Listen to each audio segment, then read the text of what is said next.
Hi, sixth graders. So our video today is going to be on our next topic that has to do with proportions, but today we're going to talk about rates and unit rates. So today we're talking about rates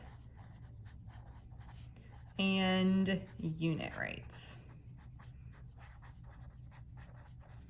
Rates and unit rates. All right, so we're going to write down a couple of definitions first.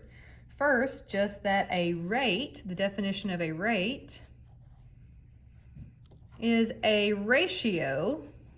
If you remember what a ratio is, remember it's just comparing two numbers either as a fraction, so like 1 to 2, or we would say 1, the word 2, or 1:2. Remember, that's what a ratio is. A ratio that compares two different units. So we would not say like one strawberry compared to 2 strawberries. We're talking about 2 different units. So some examples might be if we compared, she went 50 miles in 2 hours. So miles compared to hours. He read 59 pages in 37 minutes. So that's a rate. It's the speed at which you do something. It's comparing 2 different units. Even we could say something like, to make 2 cakes, it will take 4 cups of flour. That would also be a rate. It's 2 different units.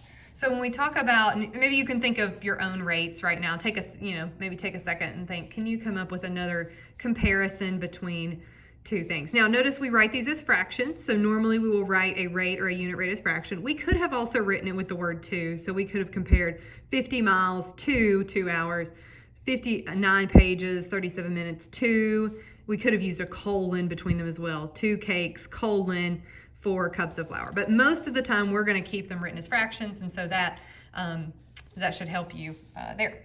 All right, let's talk about a unit rate then. So a unit rate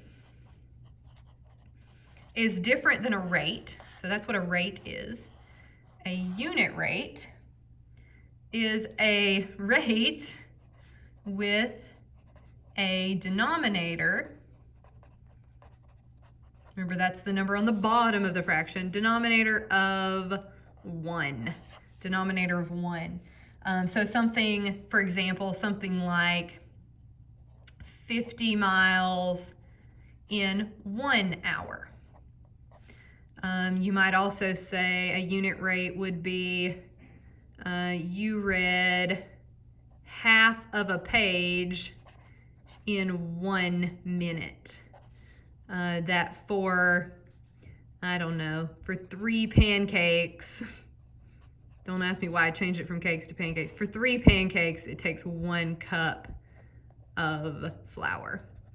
So again, notice that everything here, this is the key, that we have 1 on the bottom. That's what we would call a unit rate. And so to find a unit rate from a rate, so what we're gonna do is we're gonna go from rates to unit rates. To do that, we're going to follow a couple of steps. So number 1, we're going to write. Why did I spell right with an R? Oh my goodness, guys. I don't teach English, but surely I know how to spell the word right with your pencil. Sorry about that. Write the rate as a fraction with units. So it's going to be our first step.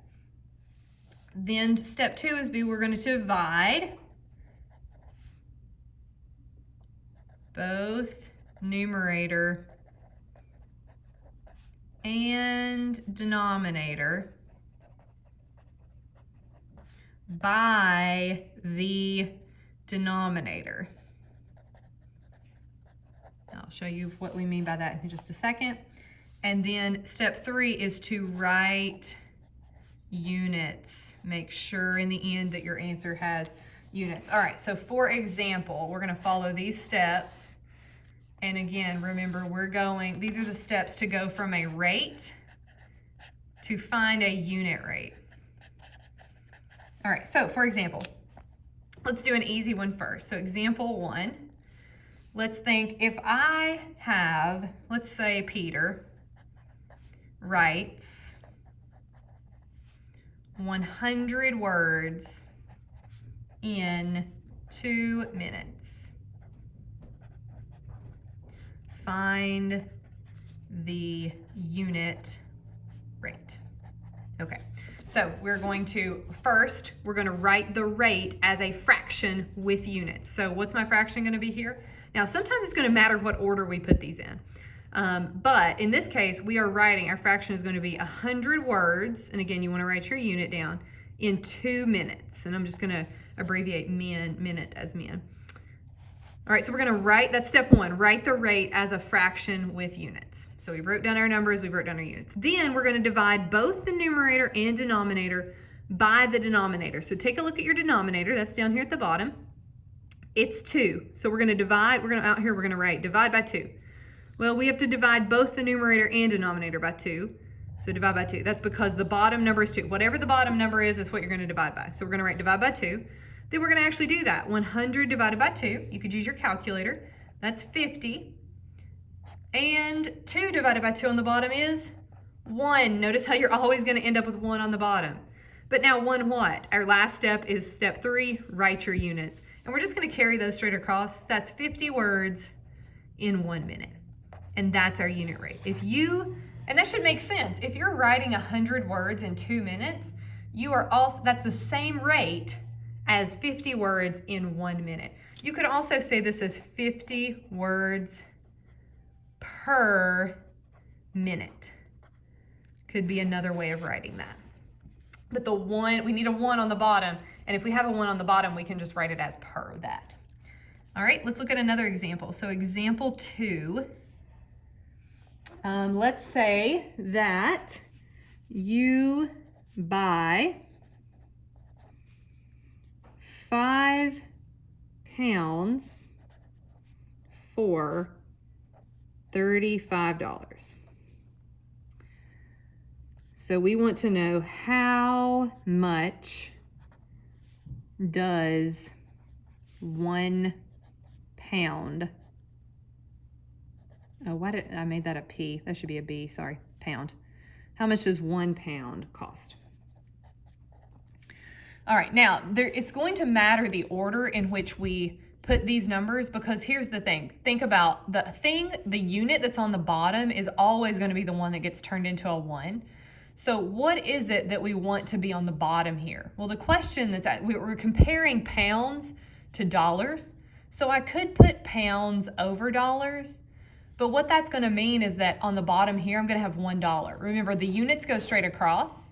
So if I put money on the bottom, that's going to be something about $1. And is that what I want to know? No, the question is asking how much does 1 pound cost? So eventually I want to know something about 1 pound. 1 pound is going to be my 1 on the bottom.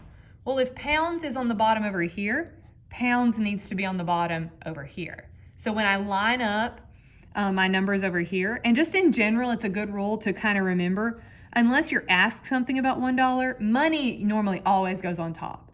So $35 for 5 pounds, and we want to know something about 1 pound is what we're looking for. So be careful about the way that you line them up and make sure that you know what your 1 needs to be on the bottom over here. All right, so we've got $35. We've written this as a fraction with units, got our dollars, got our pounds. Step 2, remember, is to divide the numerator and denominator by the denominator. So we look at what's on the denominator, it's 5. So I'm going to divide both the top and the bottom by 5. It's almost like simplifying a fraction, right? 35 divided by 5 gives me 7, and 5 divided by 5 does give me that 1 pound. Make sure you put your units, so dollars on the top, pounds on the bottom. And so it's $7 for 1 pound. Another way of writing that would be $7 per pound, or per LB. So notice you can write that one of 2 ways. All right. All right, one last thing that you're going to be asked to do is to compare things and ask about, like, what's the better price? So let's say we've got 2 different things happening at the same time. Let's say that we are buying, I don't know, maybe like a can of juice. All right, so can of juice number 1 costs $1.28 per 16 ounces. And can of juice number 2 costs $1.92 per 32 ounce. And we want to know what's the better price. So notice I've got 2 different sizes of juices, right? 2 different prices. So in order to compare them, I need to find their unit rates. So I'm going to look for the unit rate of the first can of juice, because if I know how much I'm paying per ounce, I can tell which one is the better buy. Right now I'm comparing $1.28 to 16 ounces, $1.92 for 32. Since they're not the same ounces on the bottom, I can't know exactly how much I'm paying per ounce. So remember, money goes on top. So I've got $1.28 compared to 16 ounces, and I'm going to have $1.92 compared to 32 ounces. I'm going to find my unit rate for both, so I know what's true about 1 ounce. So 1 ounce on either side. I need the 1 on the bottom. So I've written as a rate. I've got my money, got my ounces. I'm going to divide by whatever's on the bottom. So we're dividing by 16 on this side. We're dividing by 32 on this side. And you might need a calculator to help you with this, because $1.28 divided into 16 equal pieces is kind of a hard math problem to do. So go ahead and type that in your calculator. Remember, your calculator is posted on the main page under the agenda. So 1.28 divided by 16 gives you 0.08. And also $1.92, 1.92 divided by 32 gives you 0.06. Now remember, this is money. So how much money is that? That's 8 cents per ounce.